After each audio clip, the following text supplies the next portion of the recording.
Aquí. Bueno, buenas tardes a todos. Agradeceros vuestra asistencia a este Training Tool, el cual tuvimos que aplazar y hoy tenemos la oportunidad otra vez de tener a Inés y Vidal con nosotros. Daros las gracias, como siempre, por la acogida que han tenido estos talleres y daros las gracias también por la acogida que ha tenido este fantástico congreso que estamos organizando, que tenemos ya las puertas del día 6 de marzo. Y que os aviso que si no habéis apuntado, apuntaros cuanto antes porque el viernes cerramos la inscripción a las 3 de la tarde, así que todavía estáis a tiempo de inscribiros. Voy a dar paso a mi compañero Daniel Irazola, el cual va a daros unas palabras de bienvenida y sobre todo para presentar al ponente de la tarde. Muchas gracias. Muchas gracias, Dani, y gracias a todos los asistentes en nombre de FP Innovación. FP Innovación somos un grupo de organizaciones, centros educativos y Diversia, que lo que promovemos es un poco la innovación dentro de lo que es el mundo de la FP, y gracias también desde Dualiza Bankia, que también forma parte de este evento, como ya podéis ver en el logo de la parte de abajo, de este nuevo Training Tools. Este Training Tools del 24 de febrero que en este caso está en manos de Inasi Vidal. Inasi Vidal Díez, que forma parte de SAGE Business Executive, es especialista en sector servicios y en venta de intangibles. Es una persona inquieta por aprender, observar e integrar y está convencido de que las herramientas solo son medios para crear valor. Ya nos dirá, fuera de las herramientas, quiénes son los que realmente luego crean valor. Las redes sociales no son tecnología, son retos sociales y profesionales. Y así nos lo cuenta también Ignasi, que como autor de un libro muy interesante titulado Cómo conquistar el mercado con una estrategia de CRM. Os dejo con este título tan sugerente de la formación en la digitalización de las empresas y os dejo en manos de Ignasi, que seguro que tiene muchas cosas interesantes que compartir con todos nosotros. Muy bien, pues muchas gracias, Daniel, al otro Daniel también, a todos vosotros por asistir. Gracias a FP Innovación y a Dualiza Bankia por la oportunidad. Y la verdad es que sí, es que estamos en un mundo en el que hay que asumir retos continuamente porque estamos en un escenario absolutamente cambiante y esto está afectando en todos los ámbitos, en el mundo de la empresa, en el mundo social, en el mundo de la educación, en todos los ámbitos.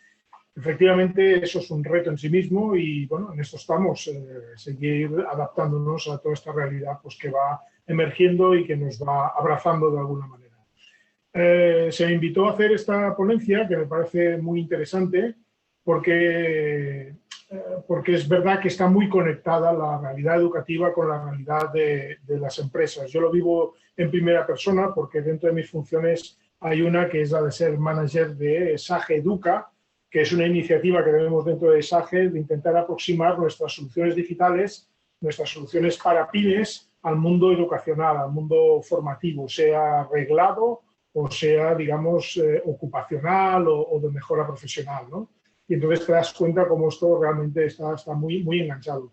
Mi visión, yo no soy docente, yo vengo del mundo económico, del mundo del marketing, toda mi vida he estado haciendo funciones fundamentalmente comerciales, por lo tanto estoy muy, muy involucrado en lo que es el mundo de la pyme y la buena organización de la pyme. Hablar hoy de formación para mí simplemente supone hablar desde la otra parte del espejo, es decir, yo al final también he contratado gente, he recepcionado gente, tengo unas expectativas de que la gente cuando llega a las empresas o cuando llega a mi propia empresa, pues deben llevar pues, unos determinados skills, unas determinadas, digamos, habilidades. Y por eso hoy la conferencia, más que hablar de qué tiene que hacer la formación para la digitalización de las empresas, lo hago desde la otra parte del espejo, es decir, la digitalización de las empresas, qué esperan de la formación o cómo la formación tiene que aterrizar en el mundo de la digitalización de las empresas. No pretendo enseñar nada, pretendo, digamos, compartir, pretendo de alguna manera, si alguien inspirar alguna idea o algún concepto y esa sería mi humilde, digamos, aspiración en la reunión de hoy. Bien, empecemos. A ver, Primero, una breve presentación. Sage, somos una empresa global, estamos en todo el mundo o en los principales países del mundo. Somos una red de 13.000 empleados. Aquí en España somos más de 1.000, facturamos más de 1.800 millones de libras y tenemos más de 3 millones de clientes en el mundo, sobre todo siempre en el mundo de la pequeña y mediana empresa y despachos profesionales. Tenemos 2 líneas de distribución, una venta directa, otra a través de canal, y así es como nos acercamos cada día a la realidad del mercado. Una realidad del mercado que nosotros hemos definido en ese concepto, la de business builders, ¿no?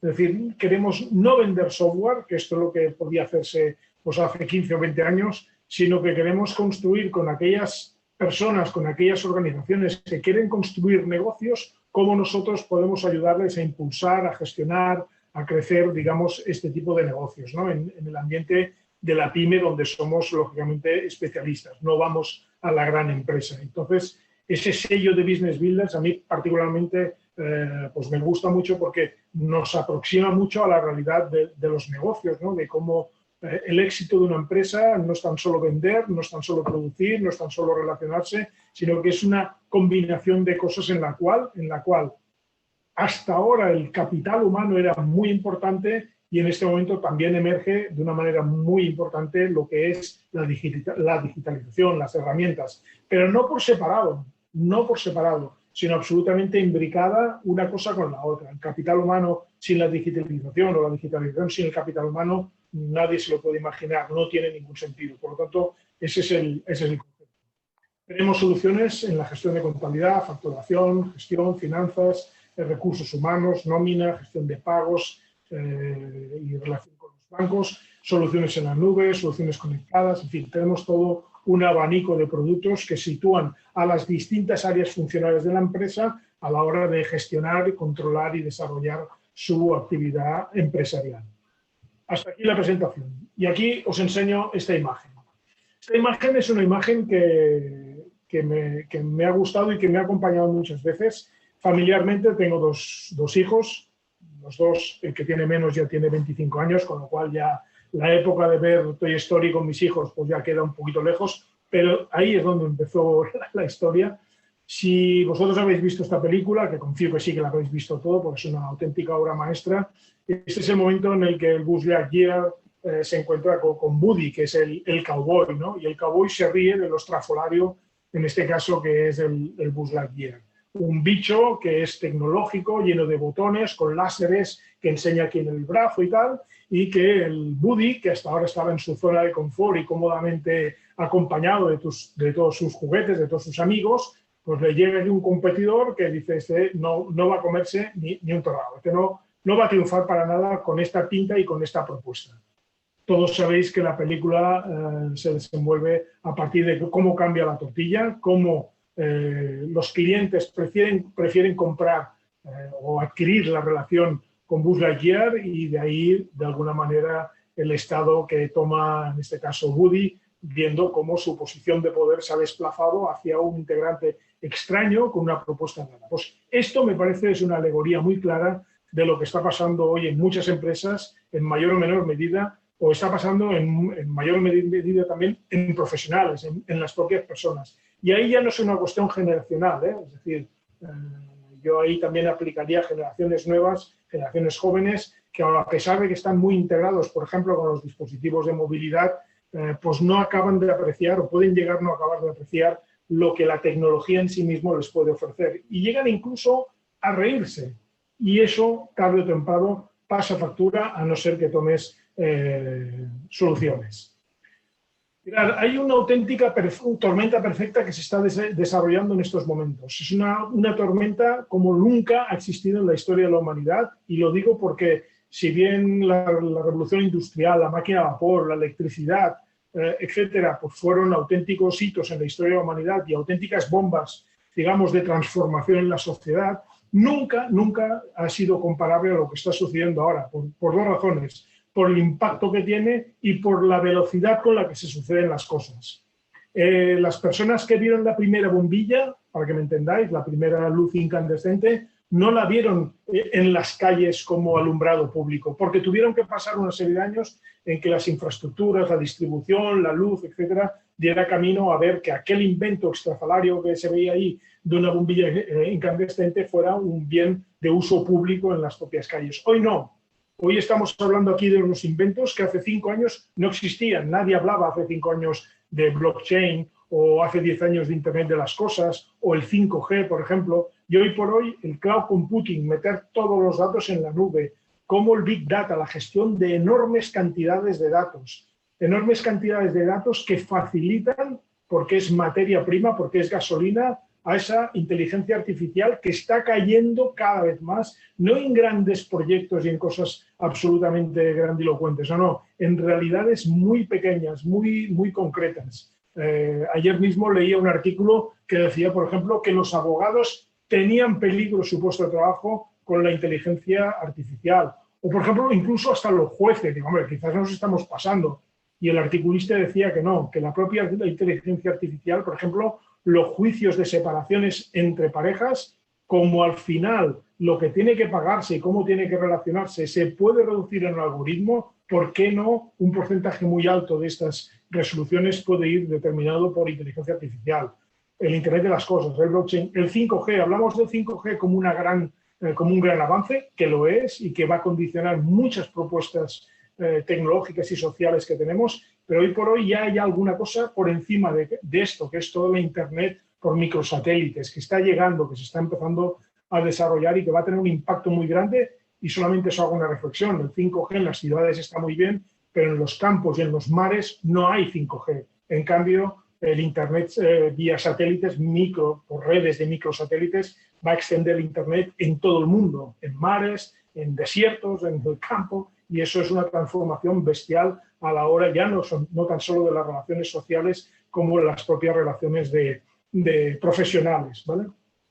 Y la generación Y o la generación última que pueda aparecer ahora, que lógicamente la parte digital la llevan incorporada, pero que no es tan solo suficiente, no es solo suficiente, hay que poner un plus, digamos, de utilidad a eso que tú ya tienes integrado como tal. Por lo tanto, esto no podemos perderlo de vista, porque además se está dando en un entorno que denominamos VUCA, es decir, que es volátil, que es incierto, que es complejo, que es ambiguo, y todo esto hace que haya una tormenta perfecta en la que solo los mejores observadores y los mejores interpretadores puedan seguir adelante en este camino.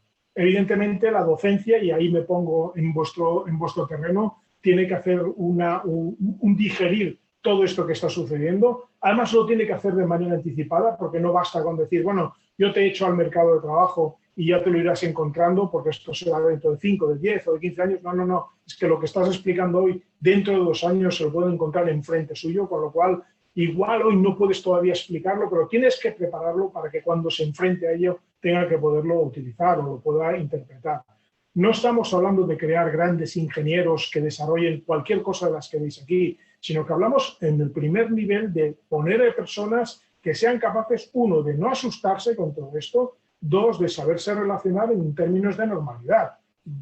Hace años que, bueno, si me permitís, os hago una anécdota. Cuando yo empecé a trabajar en esto, yo hacía demostraciones de contabilidad y tenías que demostrar a una persona que estaba en la administración cómo entrando una factura se contabilizaba. Y la demostración se hacía imprimiendo por la impresora que eso realmente se había impreso en una ficha de mayor de contabilidad.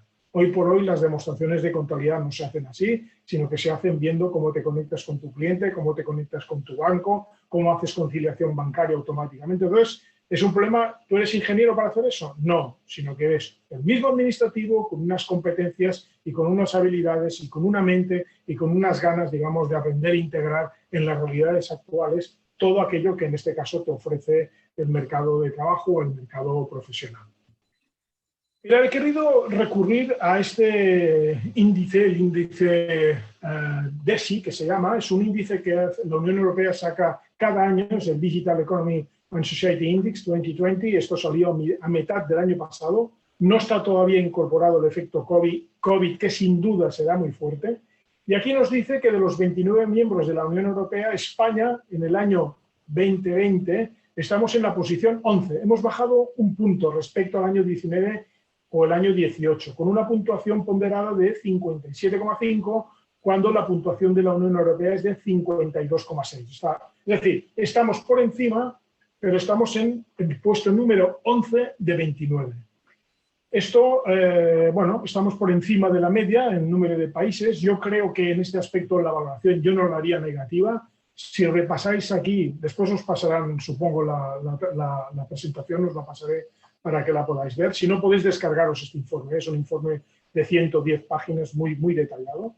Si veis aquí los países que hay delante, todos menos este, United Kingdom, todos los demás son países pequeños. Finlandia, Suecia, Dinamarca, Holanda, Malta, Irlanda. Entonces, de los grandes, digamos, está Inglaterra y estamos nosotros. Luego ya hay Alemania, hay Francia. Es decir, como país grande, si nos comparamos en ese entorno, no estamos mal. Y lo que hace esto es evaluar 5 variables. 1, cómo están estos países en términos de conectividad, capital humano, uso de servicios de Internet, integración de la tecnología digital y servicios públicos digitales. Por seguir con el ejemplo, pues lo veis aquí. En conectividad, ¿cómo estamos? Estamos muy bien, estamos en el punto número 5, 60,8 puntos respecto a 50,1 de media, incluso separándonos de la media de la Unión Europea. Bien, si miráis aquí en todas las subcategorías sobre las que se nos evalúa, banda ancha de nueva generación, red fija de muy alta capacidad, cobertura 4G, etcétera, estamos muy bien valorados, y el único ítem, preparación para el 5G, estamos ahí empezando, pero ya estamos por encima de la media europea. El único punto donde nos penaliza es el índice de precios de la banda ancha, que ahí fijaros que estamos 51 sobre 64. Somos un país que la banda ancha es cara y eso penaliza la ponderación en el aspecto de conectividad. Pero respecto a infraestructura, respecto a disponibilidad, tenemos el terreno perfectamente abonado para dispararnos en el terreno de las comunicaciones y la digitalización. Siguiente aspecto es capital humano. En capital humano estamos ya en el puesto 16 y ahí estamos por debajo de la Unión Europea, 47,6 respecto a 49,3, acortando distancias pero por debajo. Habíamos estado en el 17, estamos ahora en el 16. Y aspectos que vemos aquí, competencias digitales al menos en nivel básico, estamos en el 57 cuando la media es de 58. Competencias digitales por encima en nivel básico, 36,33 respecto a 33. Conocimientos de software al menos a nivel básico, estamos en 59, algo bajo de la media, 61. Especialistas en TIC estamos por debajo, 3,2 respecto a 3,9. Mujeres especialistas en TIC, una vez más, desgraciadamente, se nota la diferencia, 1,1 respecto a 1,4, y donde estamos bien en principio, un poquito mejor es en titulados TIC, 4 respecto a 3,6. El efecto universidad que aquí en España se da, es decir, todos vamos a la universidad, pero después en la manipulación cotidiana, en el segmento más común, el segmento de la especialización profesional, de la formación profesional, ahí se está notando pues, una falta, digamos, de oferta y de capacitación dentro del mercado. Luego tendríamos la parte de uso de Internet. ¿Cómo estamos? Hola, guapa, buenas. Aquí estamos en el puesto 11. Ella me manda un mensajillo. Hola. Sí, Hay un ¿la has leído? ¿La has oído? Vale, mira, te cuento. Es que quería ponerme en contacto con mis vecinos de arriba. Porque he subido varias veces de las 2 o 3 viajes que he hecho y... Hola. Ya, Ignacio. Ya, Ignacio. Ya puede. Vale, perfecto. En el uso de Internet, como veis, estamos en la posición 11, por encima de la Unión Europea, y con valores pues, más o menos aceptables en general. Ahí hay aspectos que, bueno, más o menos estarán sesgados hasta la época del COVID y que ahora en el COVID, por ejemplo, el vídeo a la carta, por ejemplo, vídeos a la carta estamos en el 39, veníamos del 27, estamos sobre el 31, ¿no? Esto seguramente se disparará. El tema de las videollamadas, por ejemplo, veníamos del 35, 38 y ya saltamos al 61. A final del 2020 seguro que esto se ha mejorado y se ha integrado mucho más. El tema de redes sociales, la participación en cursos en línea, el 15 hemos subido un punto, el 16. Aún así estamos por encima de la media de la Unión Europea, el 11. Ese es un tema, yo creo, muy importante porque los cursos en línea para mí es un futuro claro y descarado porque, bueno, es productividad pura, es proximidad con lugares remotos, no es tan solo dar formación en Madrid y Barcelona para que nos entendamos, etcétera. Es una posibilidad de democratizar tanto como podamos la formación.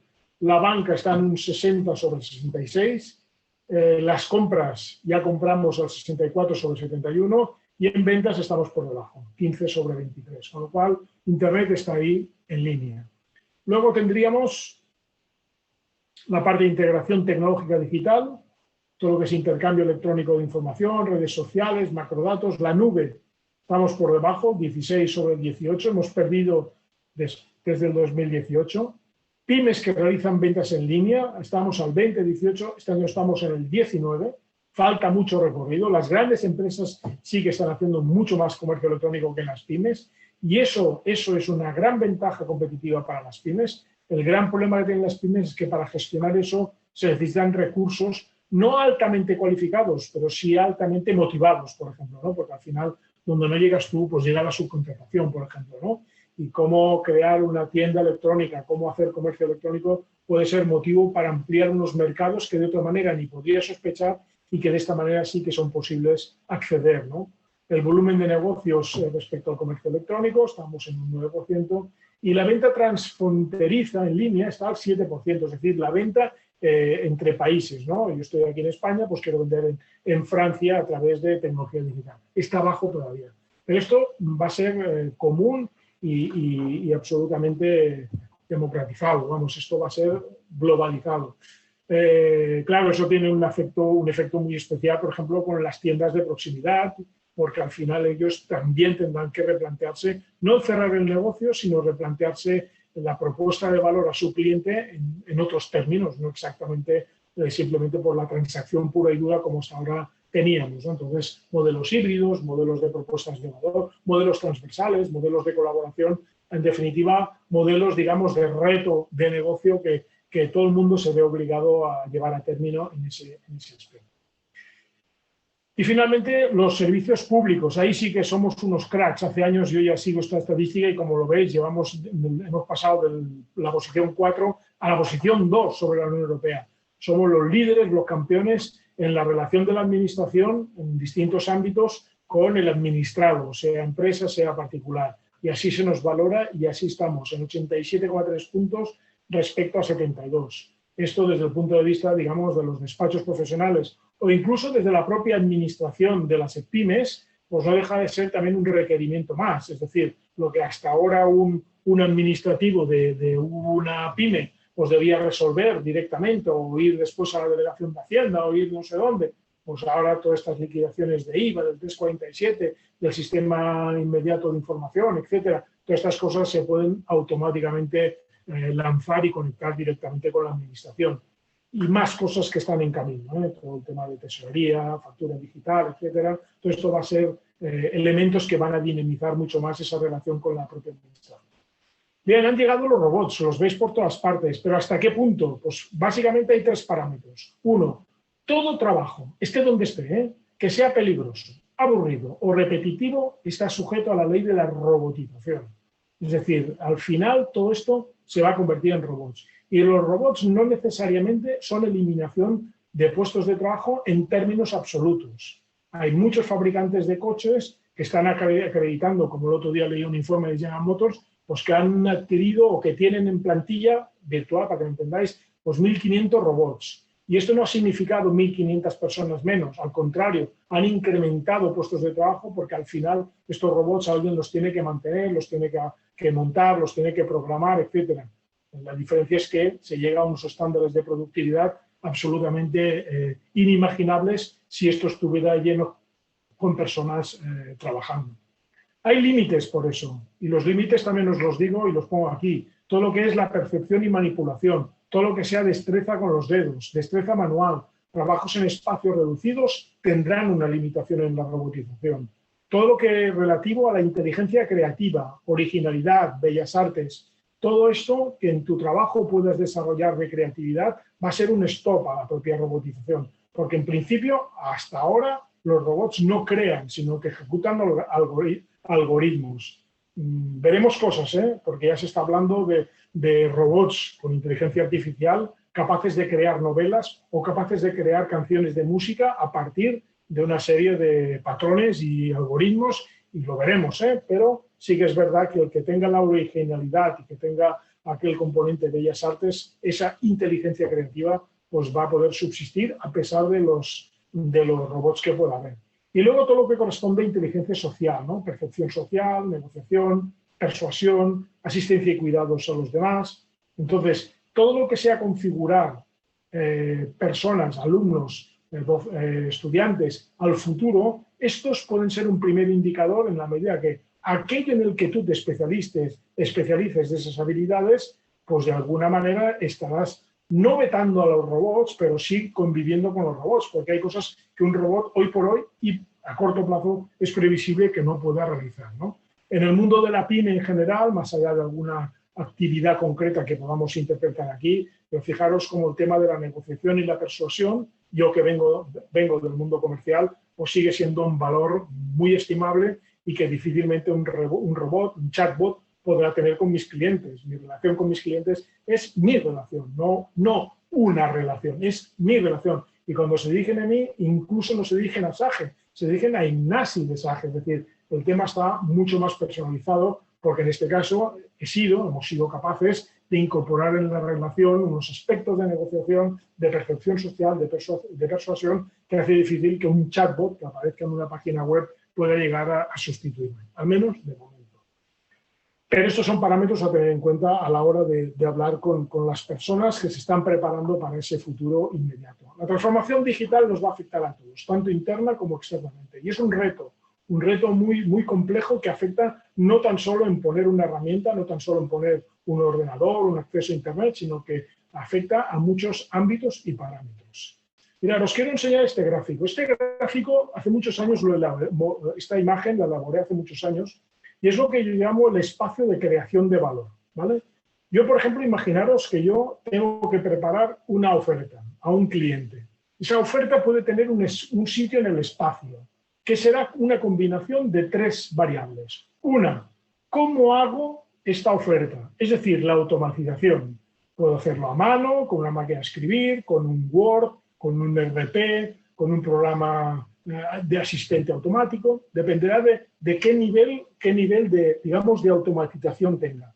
Cuanto más nivel de automatización tengo, pues me aparto del origen, que es este el 00. Es decir, yo aquí escribir a mano sería aquí, escribir a máquina aquí, etc. Así que voy incorporando conocimiento, me muevo en este eje y esta pelotita, digamos, o esta bola, la desplazaría hacia el fondo. Creatividad. La creatividad sería ¿qué hago? Y ahí, si yo una oferta es una oferta absolutamente estándar, pues ¿qué me pide? ¿Una impresora? Pues configuro una impresora, son 200 euros, pues ya está, y un cable, y ya está, pues eso no tiene ninguna creatividad. En cambio, si el cliente me pide un proyecto y dice yo quiero montar no sé qué y tengo que crear algo en base a una consultoría, a una interpretación, a un análisis, etcétera, y finalmente creo una solución particular para el cliente, este concepto de creatividad está mucho más elevado que alguien que hace una oferta estándar, como un commodity. Eso no tiene menos valor. Y finalmente el intercambio. Esta oferta que me sirve para un cliente o para N clientes, ¿vale? Entonces, en la medida que tú, cuando haces una cosa, y ahí podemos analizar todos qué hacemos como suma de pequeñas unidades básicas de acción, nos alejemos de este punto 00, es que estamos creando más valor, más utilidad para la empresa, en términos de productividad o de eficiencia, o de cara al cliente, en términos de una mayor utilidad, una mayor satisfacción, una mejor solución. Estaremos de acuerdo en este aspecto, por ejemplo, en el eje este intercambio, no es lo mismo esta conferencia hacerla para 50 personas que hacerla para 2.000 personas. Tendría otro valor, en este caso para la organización, para FP Innova, no sería exactamente lo mismo. Entonces, cuando estamos preparando a los alumnos, cuando estamos preparando nuestros skills para el futuro, tener en cuenta que todo lo que yo sepa de automatización, ¿y qué es la automatización en la pyme? Pues precisamente lo que hemos visto antes, el conocimiento de Internet, el conocimiento de la ofimática, el conocimiento del RP, el conocimiento de herramientas que en este caso hace años era la máquina, hace años la competencia básica para entrar en una administración era la mecanografía.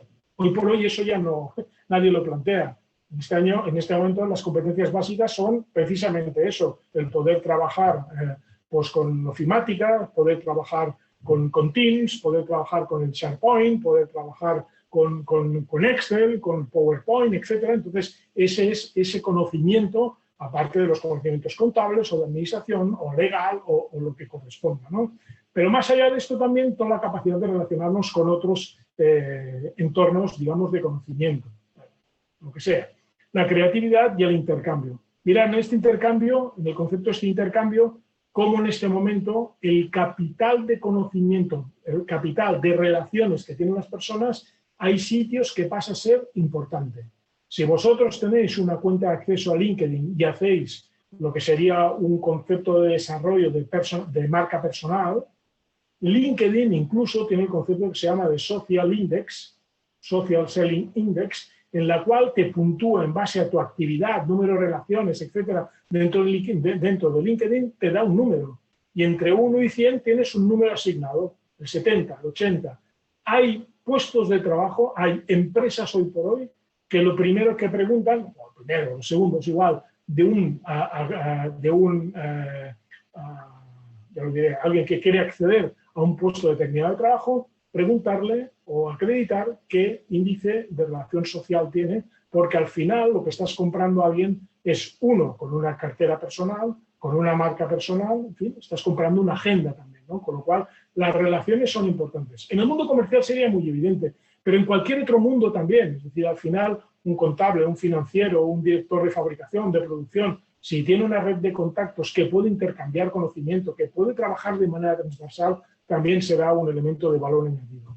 Finalmente, lo que estamos creando por agregación a todas estas unidades de acción son moléculas, que digo yo, de creación de valor de manera agregada, en la cual si tu actividad está más hacia arriba y hacia el fondo, pues tienes mucho más valor y seguro que tendrás mayor retribución que si te mueves en actividades que están más cerca del punto 00.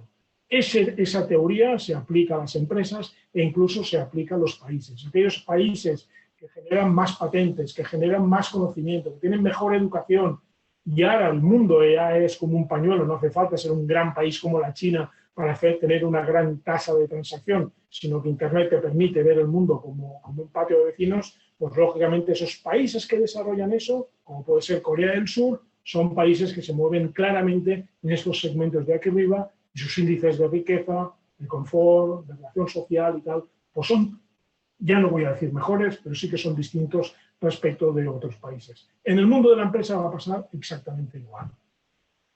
¿Cuáles son las capacidades necesarias para adaptarse al empleo digital? Yo destacaría, uno, lo que son los soft skills, las habilidades blandas, liderazgo, creatividad, cooperación, etcétera. Son aquellas que nos complementan como habilidades hard, que son las propiamente relacionadas con el puesto de trabajo. Si estoy de contable, pues conocer contabilidad, por ejemplo, ¿no? Como el hecho de trabajar en equipo es absolutamente clave. Hoy por hoy las organizaciones no sobreviven si no tienen este valor integrado. No existe el puesto del francotirador, del autista, del que está solo ahí simplemente en su mundo. No. Hay que abrirlo, hay que trabajar y hay que poderse relacionar al máximo, aprendiendo de los de arriba, de los de abajo, de los de al lado, ¿no?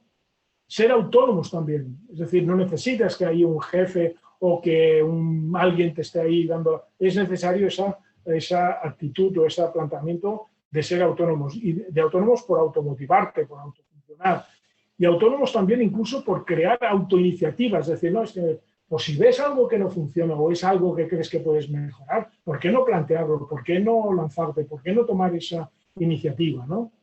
Capacidad de análisis, esto es muy evidente, el preguntarse las cosas ¿por qué? ¿Por qué de esto? ¿Por qué del otro? Muchas veces el conocimiento, el mejor conocimiento, el que se obtiene de la generación de preguntas, no de asistencia a determinados foros, ¿no? Yo particularmente me permito añadir el conocimiento de matemáticas y lógica, y no hablo de concepto de ingenierías o hablo de física, no. Hablo del concepto de que a un determinado nivel, la formación profesional es un excelente nivel, de un excelente ejemplo en ese sentido, que las matemáticas no asusten, que los alumnos cojan una hoja de cálculo y no le tengan miedo, que hagan análisis matemático, análisis lógico, porque al final hay muchas cosas que están relacionadas con el mundo de la matemática y de la lógica, y más cuando hablamos de temas, digamos, digitales. Y, lógicamente, la capacidad de superación. Serían 6 skills o 6 habilidades que me parecerían importantes a la hora de trabajar en un concepto o en un escenario de empleo digital. Lógicamente, la transformación digital afecta al cambio de cultura de la empresa, a la formación de los empleados, a la metodología de trabajo, al cambio de relación con los clientes, a todo, el entorno de la empresa global en general, a todo, aplica a todo. Mirad, hay lo que se llama el iceberg de la ignorancia, creada en el año 91-92 por este Shindei Yoshida, que era un consultor japonés, que hablaba que en las grandes organizaciones el CEO, el de arriba del todo, solo conocía un 4% de la problemática que pasa en la realidad de la base con todos sus clientes. Hablamos del año 91-92. A partir de ahí, según el nivel, pues tenías más o menos conocimiento hasta llegar al final, que es la persona que está delante de un mostrador, que ahí conoce la realidad del cliente directamente. Hoy, este iceberg se ha roto. Se ha roto. No es igual que sea una empresa pequeñita que una empresa grande. Cualquier agente de la empresa, cliente, proveedor, empleado, puede ponerle un correo directamente o ponerle un mensaje, o puede ponerle en LinkedIn una mención al propio CEO de la compañía, a los propios propietarios de la compañía. Con lo cual, eso se ha acortado totalmente. Y se ha acortado, antes había unas acciones presenciales, pero hay las digitales. Porque en las soluciones SaaS, que son el software as a service, es decir, las soluciones de software, digamos, en la nube y de manera on demand, a través de suscripción, pues son un modelo de negocio que en la nube, que en la descentralización, hace que los clientes estén mucho más cerca. La imagen digital, la web, la tienda electrónica, todo lo que es la inteligencia en los negocios, informes, robots, todo lo que es el inbound, todo lo que es el conocimiento que estamos transmitiendo y recibiendo de los clientes vía digital. Todo el talento de la organización, la formación, el learning, cómo las compañías están destinando tiempos y recursos, algunos obligados porque van en línea con la estrategia de la empresa y otros voluntarios para que el propio empleado se pueda desarrollar, en poder seguir adquiriendo esa formación, ese conocimiento, estas habilidades para seguir creciendo y poder avanzar sin ninguna duda. Y luego también todo lo que es el networking y el social selling, ¿no? El contacto, el conocimiento con el cliente. Me parece absolutamente estratégico eso, ¿no? El poder de conversación y el poder de conocimiento con otros para podernos inspirar, para podernos aprender, para poder compartir, ¿no? Mirad, en las empresas tenemos varios frentes. Tenemos el frente de los proveedores y los clientes, y esto es básico en la relación. Son la alma más que el alma, son la razón de ser de las empresas, con lo cual esa relación fundamentada de manera muy multifuncional es absolutamente importante. Todo lo que es la planificación, procesos, interacciones, aunque seas una pyme y aunque seas un administrativo, hay procesos que hoy son de una manera y mañana pueden o incluso deben ser de otra manera. Pues esa capacidad, digamos, de análisis, de crítica, de autocrítica, de interpelarnos, pues cómo podemos trabajar el concepto de procesos e interacciones. El tema de comunicar. Vosotros seguro que como docentes lo tenéis mucho más claro que yo hasta cierto punto lo sufro, ¿no? Cómo las personas jóvenes tienen dificultades para llevar una comunicación fluida, motiva, que implique, ¿no? Eso sé que en otros países pues es una habilidad que intenta desarrollarse mucho más y mucho mejor, y aquí en este país todavía creo que estamos lejos de cómo al final, oye, todos tenemos que hablar en un momento dado y tenemos que comunicar y tenemos que explicar, y una gran idea o una pequeña idea, si no se explica bien, muere porque no tiene el escenario adecuado para poder nacer y desarrollarse. El tiempo, como el tiempo es absolutamente clave. Fijaros que ahora con el teletrabajo hemos incluso suprimido tiempos muertos. El tiempo del desplazamiento, el tiempo de esperar a una reunión, el tiempo de tener reuniones de 1 hora y media cuando en 1 hora se pueden hacer. Pues el tiempo es un factor que entra con mucha fuerza también gracias a la digitalización en las empresas. Perdón, la inmediatez de la información. Los clientes te llaman y quieren la factura ahora mismo y se la envías ahora mismo y tú le exiges al cliente la transferencia ahora mismo y te la hacen ahora mismo, ¿vale? Y la compruebas ahora mismo también con el banco, ¿no? Luego una rentabilización. Todo esto tiene un sentido cuando hablamos en la pyme, que es rentabilizar, que es generar valor para la empresa, para el accionista. No hay otra. Esa es la razón de ser, con lo cual cuando analizamos todo eso siempre tiene que haber ese trasfondo y al final eso para el cliente interno o externo de la empresa va a ser de mayor utilidad. Si la respuesta es que sí, seguro que el cliente puede estar dispuesto a pagarnos más, con lo cual ese es el parámetro, ¿no? El crear valor en términos de utilidad para luego recoger esto en términos de rentabilidad y de beneficios. Y luego, lógicamente, todo el tema conectado. Estamos hiperconectados, con empleados, con clientes, con proveedores. En este momento, tu agenda más que nunca está absolutamente conectada. Como tu red de contactos sociales están absolutamente conectados. Yo, por ejemplo, en LinkedIn llevo muchos años, pues estoy por encima de los 4.500 contactos. Pues estos me ven regularmente, porque yo creo que tengo una audiencia y regularmente me contacto de manera difusa con esta audiencia. Pero no es tan difusa cuando, por ejemplo, coincides en un congreso con alguien de tu red de contactos, pues que hace 3, 4, 5 años que no lo ves y no es verdad que no lo hayas visto o él no te haya visto a ti hace 3 o 4 años, porque él, una vez por semana, por decir algo, te está viendo a través de las redes sociales, a través de su móvil o a través del ordenador y evoca, recuerda, pues las experiencias que ha podido tener contigo, con lo cual los actualiza. Y el día que te ve contigo otra vez, después de 4 años, es como si siempre hubiéramos estado conectados, ¿no? Con lo cual, esta fase de conexión pues es muy importante. O con los propios empleados, ¿no? El hecho del teletrabajo, el poder hacer videoconferencias, creo que es otro nivel de interlocución, otro nivel de comunicación que debe saber, digamos, gestionar y que, sin duda alguna, creo que aportan un valor añadido a la organización y al profesional como tal, ¿no? Y las distintas áreas de conectividad, ¿no? Tener muy claro las funciones, para qué sirven, dónde están, cómo interrelacionan, cómo se conectan, la administración, el almacén, las ventas, la fabricación, los recursos humanos, la dirección, los mantenimientos. Sí que es verdad que la realidad de una pyme con respecto a una gran empresa son distintas. Si me centro en el mundo de las pymes, todo esto se tiene. Como las pymes no tienen directores funcionales para cada una de las cosas, las personas que asumen la responsabilidad deben ser más que nunca polifuncionales, deben tener esa capacidad, digamos, de asumir riesgos o de asumir conocimiento o de asumir responsabilidades. Y en esa polifuncionalidad, en esa actitud de poder, digamos, asumir todo aquello que puedas en este caso o que se te invite a llevar, pues va a estar en el reto más importante.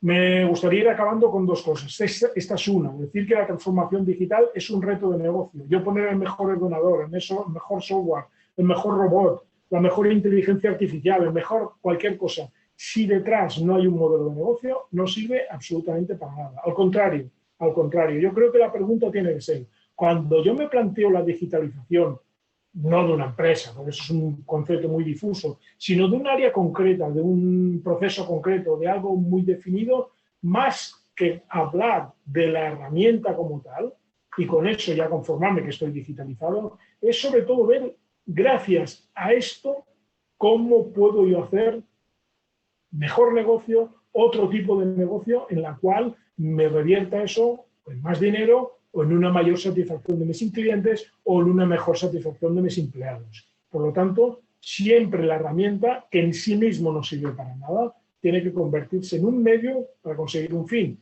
que es el reto de negocio como tal.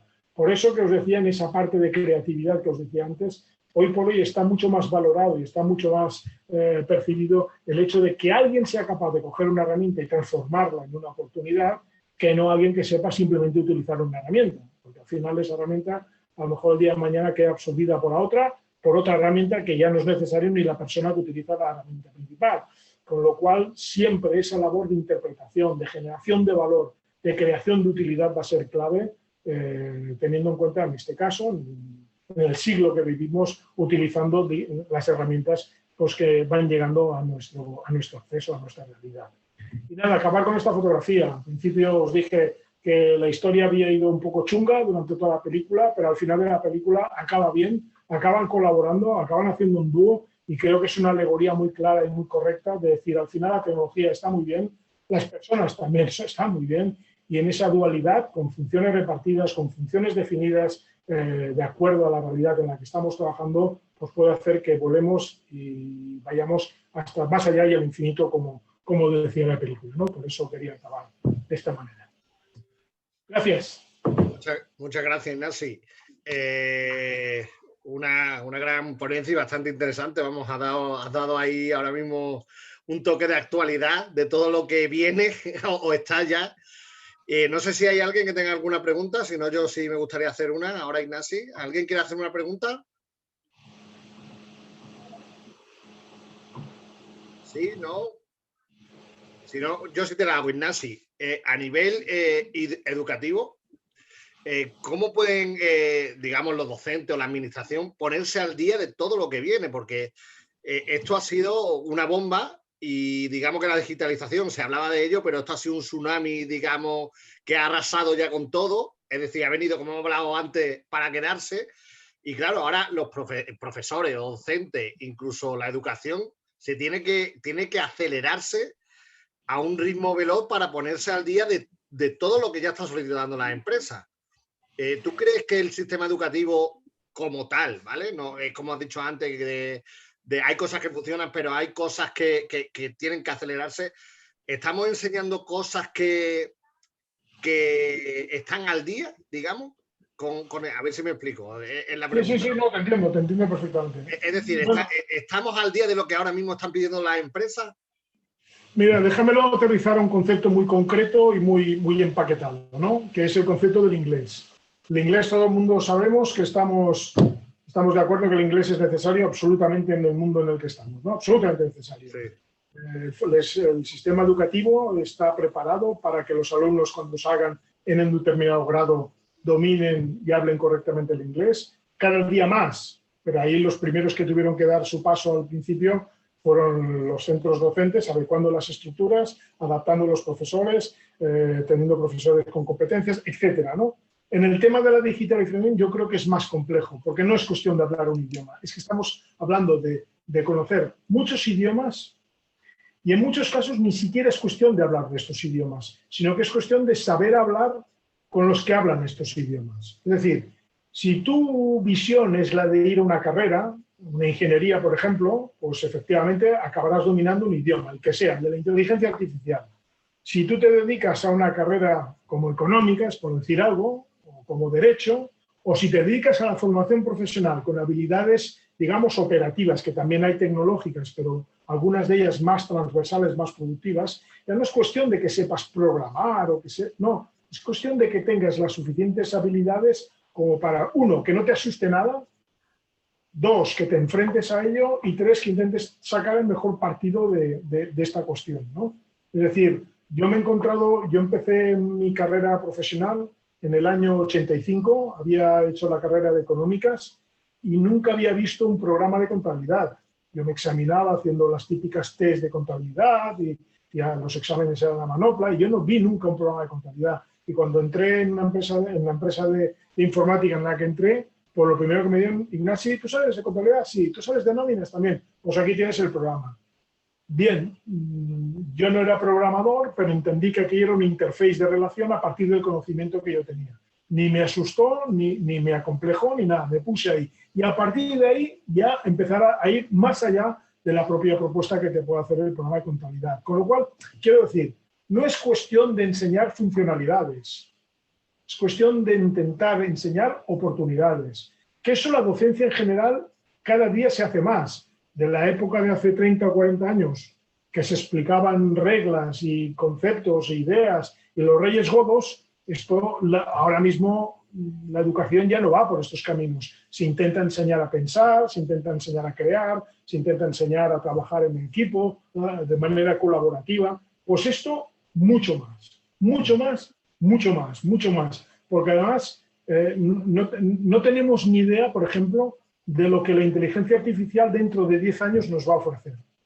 O sea, dentro de 10 años la inteligencia artificial va a hacer cosas que ni nos lo imaginamos y que se van a caer de los currículums académicos, porque lo va a hacer ya la inteligencia artificial. Es decir, ¿qué sentido hoy tiene aprender los reyes godos cuando te vas a Wikipedia y lo tienes?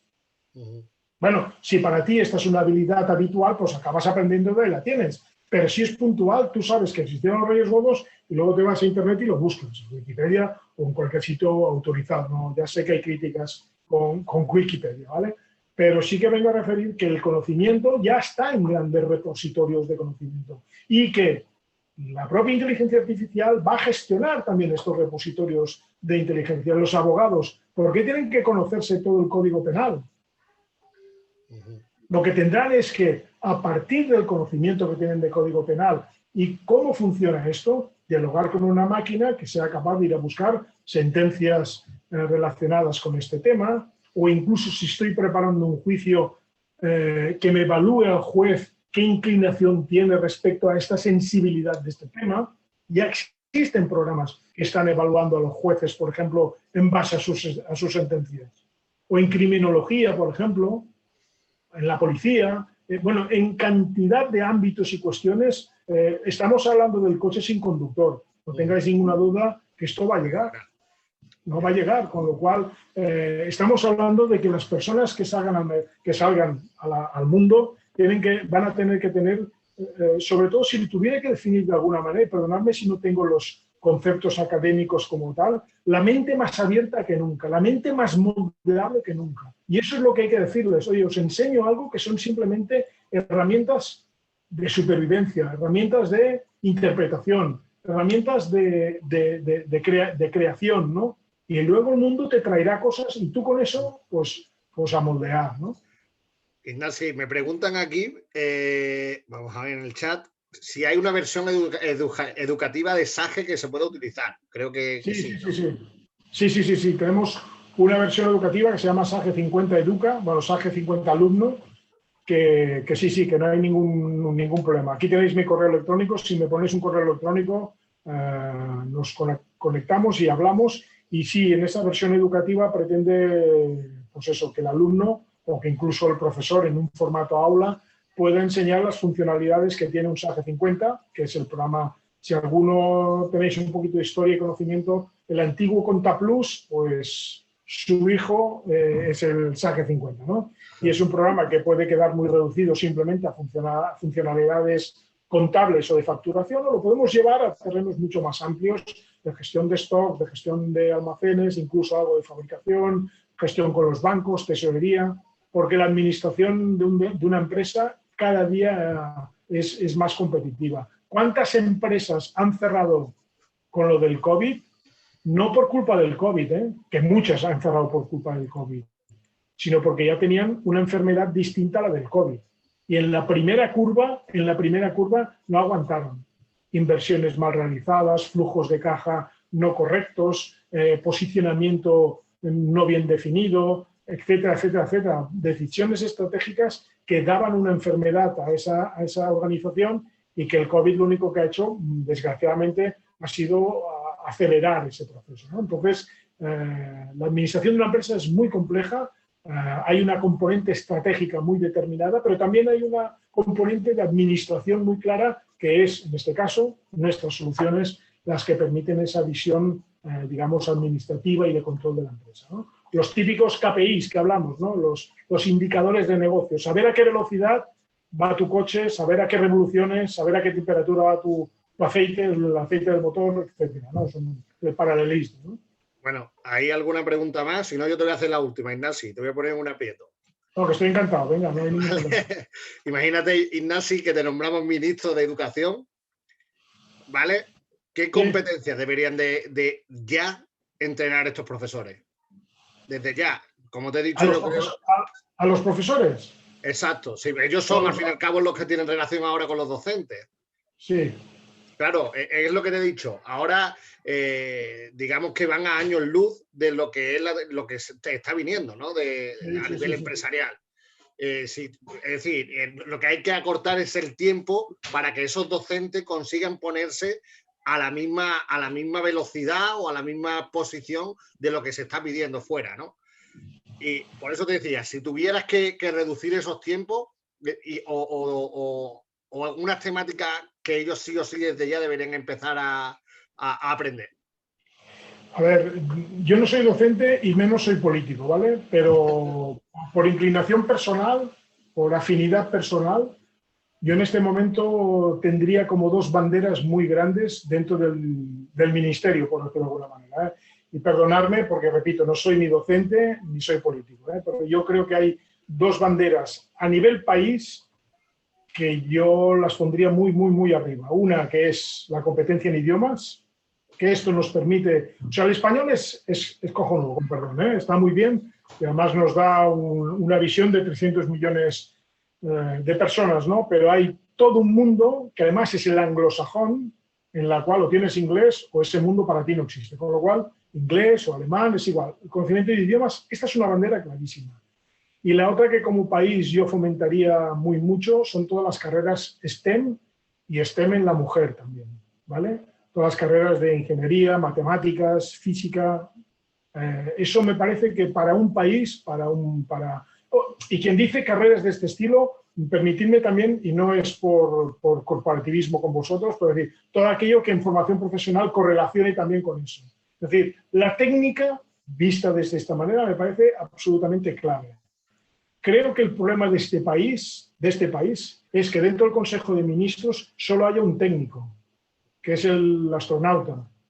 Todos los demás son economistas, abogados y alguna cosa más. Pero carreras STEM dentro del gobierno creo que solo hay una. Entonces, creo que en eso ya el gobierno en sí mismo queda condicionado. Pensar que estamos luchando con auténticos monstruos.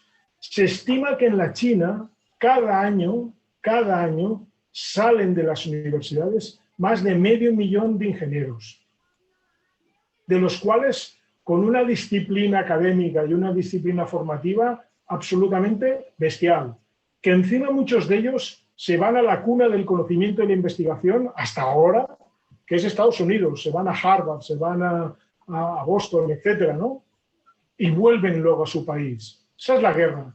En Estados Unidos, que la guerra esa la está perdiendo, ¿sabéis por qué la pierde? Porque solamente el 10 o el 15% de sus licenciados son de carreras STEM. El resto solamente piensa en ser economista, abogado, carreras que, si me permitís, sí que mejoran la economía, pero que no crean valor en patentes, para que me entendáis, ¿no? Entonces, ese concepto de país, ese concepto de bajarlo al nivel que queráis, de región, incluso a nivel de la propia formación, me parece que es clave. Es decir, hoy por hoy, en que la tecnología está en todas partes, mirad, hay dos aspectos que aquí en España estamos absolutamente perdidos. Uno, la inteligencia artificial. Hasta hace muy poco no había ninguna cátedra de inteligencia artificial aquí en España. Y hay auténticas inversiones bestiales en Estados Unidos, en la China, e incluso en países árabes, que están invirtiendo lo que no está escrito. Y el otro tema, que va a ser la bomba, es en la computación cuántica. Aquí en Europa, aquí en Barcelona, por ejemplo, tenemos el superordenador, el supercomputador, ¿no? Pues ninguno de los tornillos que hay en el supercomputador este que hay aquí en Barcelona, por ejemplo, ninguno de los tornillos es fabricado en Europa. Y por supuesto el software tampoco. Y todo lo que es la computación cuántica, que le va a dar un revolcón a todo esto, bestial, pero bestial, Europa está empezando a invertir mucho dinero, pero creo que está un poquito lejos de lo que está haciendo China y de lo que está haciendo Rusia, ¿no?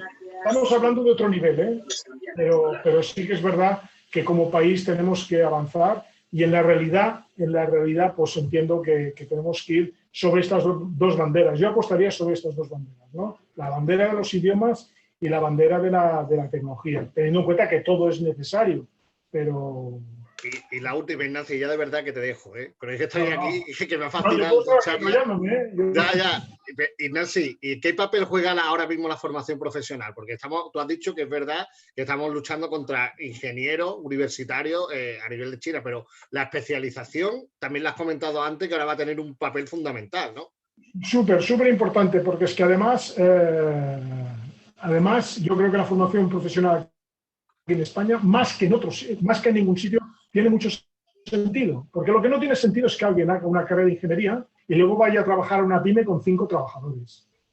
Ayer veía en televisión un programa de un chico que había estudiado económicas y estaba trabajando en la pastelería de la familia. Y probablemente la pastelería que su padre y su abuelo habían creado, por el hecho de tener económicas, va a ser ahora mucho mejor gestionado y a lo mejor incluso pues monta, yo qué sé, una cadena de pastelería. No lo sé. O igual no, es igual. En cualquier caso, normalmente alguien no tiene por qué estudiar económicas para llevar a una pastelería.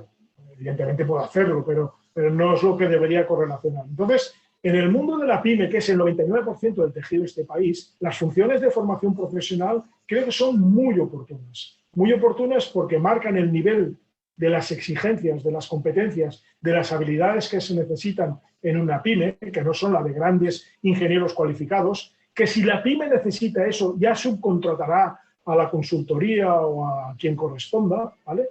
Eso por una parte, y por otra, digamos, el hecho de que esas competencias de formación profesional pues, sean lo más transversales posibles. Yo he entrado en el mundo este de la formación profesional hace poquito, me he hecho mentor de FP y estoy llevando algún proyecto y tal, y esa iniciativa me parece absolutamente espectacular, ¿no? De cómo los alumnos, por un momento, se les abre la tapa de la cabeza y dejan de estar en el aula para empezar a jugar con algo que se llama business case, ¿no? Modelo de negocio, ¿no? Y eso me parece súper interesante, ¿no? Y sí que diría que todo lo que sea ese trabajo transversal, ¿no? Por ejemplo, uno de los grandes aciertos, yo creo que una de las grandes cosas que se está haciendo en la universidad, al menos es lo que conozco, es lo de la formación dual, ¿no? De hecho, hacer económicas y derecho, por ejemplo, económicas y matemáticas, por ejemplo, cosas de este estilo, ¿no? O económicas e informáticas. En formación profesional creo que hay algo parecido también, ¿no? ¿Me confirmas, Daniel? Bueno, yo creo que la dual, que como tal, es que a través de prácticas. De prácticas, bien. Yo también soy universitario, así que a mí también me enamoró la FP recientemente, pero creo que era la formación dual, o sea, no sé si hay algún profesor que hay por aquí, pero creo que era por eso, era parte en el centro, parte en la empresa. Sí, la formación, exacto, ahora recuerdo. No hay eso, creo que no hay como un doble ciclo que puedas hacer. Vale. Ahí, Víctor dice que hay carreras dobles, ¿no? Víctor, si quieres, por favor, quítate el micro y nos lo explicas. Víctor. Sí, cuando yo oigo hablar de formación profesional dual, sí que es dual por la parte académica y por la parte de experiencia en empresas que se da, eso lo reconozco. Lo que no sé es si existe formación profesional, digamos, más transversal, que tenga competencias, digamos, administrativas y de informática, por ejemplo, o no sé, cosas así más transversales, que me parecen la bomba, hoy por hoy me parecen la bomba, porque al final, repito, es que además nadie estudia una carrera o una formación, bueno, formación profesional más, pero no es que yo estudio económicas para ser contable. Pues si tú cuando salgas de la carrera no sabes dónde vas a caer. Claro. Y yo haciendo económicas acabé vendiendo informática. ¿Qué tiene que ver eso con él? Pues no tiene nada que ver, pero sí que habiendo hecho esa carrera, habiendo hecho en este caso una carrera o habiendo hecho una formación profesional, lo que haces es abrir el mundo, abrir tus habilidades, que cuando cojas un libro no te caiga al suelo y cosas como estas, ¿no? Entonces yo creo que esto es importante, ¿no? Pues Ignasi, pues te vamos a dejar. Esto se supone que era para 40 minutos y mira, llevamos hora y media, Ignasi, al final. ¿Qué me dices? Bueno, pues a una hora, llevamos una hora. Una hora. Nada, Ignasi, muchas gracias, muy amable y creo que ha sido súper interesante las charlas que ha dado y sobre todo la visión actual de donde nos encontramos y hacia dónde vamos. Que yo no sé si da pánico, pero bueno. No penséis en pánico, todo lo contrario, ¿eh? Esto es como los primeros descubridores de América, ¿no? Ir a América daba pánico, ¿no? Sí, pero cuando llegabas allí era una tierra llena de oportunidades. Pues aquí lo mismo, es decir, al final sí que nos puede dar vértigo, pero sí que es verdad que estamos entrando en un mundo muy nuevo, pues que quien tenga ganas, habilidad y fortuna, pues seguro que le va bien. Pero Ignasi, cuando iba a América, iba a América. Aquí se hablan 5 continentes o 6 de golpe, ¿sabes? Entonces... Sí, bueno, ya estamos abriendo la delegación de Marte, o sea que... Por eso te digo. Pues muchas gracias, Ignasi, de verdad. Un placer y gracias a todos por vuestra participación. Y en breve lo tendréis colgado en el canal FPI de YouTube, ¿vale? Muchas gracias, Ignasi. Un saludo. Gracias por la oportunidad. Un abrazo muy fuerte. Gracias a todos. Adiós.